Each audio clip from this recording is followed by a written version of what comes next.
చింత తొక్కు మన దగ్గర రెడీగా ఉందనుకోండి. దాంతో పచ్చడి చేసుకోవచ్చు, పప్పులో వేసుకోవచ్చు. దాన్ని ఎలా చేయాలో చూద్దామా అండి? దానికోసం చింతకాయల్ని కడుక్కొని ఇలా తడి లేకుండా ఆరబెట్టుకోవాలి. తర్వాత ఆ చింతకాయల్ని కొన్ని తీసుకుంటూ ఇలా రోట్లో వేసుకొని దంచుకుంటా, అందులో ఉన్న గింజలు తీసుకోవాలి. గింజలు తీసుకున్న తర్వాత ఉప్పు, పసుపు వేసి దంచుకుంటా ఉండాలి. ఇలా దంచుకునేటప్పుడు అందులో ఉన్న గింజలు నలగకుండా చూసుకోవాలి. ఇక్కడ కిలో చింతకాయలకి పావు కిలో ఉప్పు, 100 గ్రాములు పసుపు పడుతుందండి.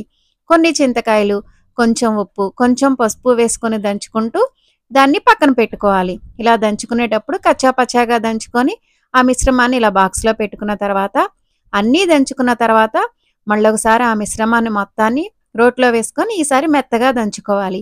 ఇప్పుడు దంచుకునేటప్పుడు ఏమన్నా ఉప్పు, పసుపు మిగిలిపోయిందనుకోండి, దాన్ని గూడా వేసుకొని దంచుకొని బాక్స్‌లో పెట్టుకొని ఉంచుకుంటే సుమారు సంవత్సరం ఉంటుందండి.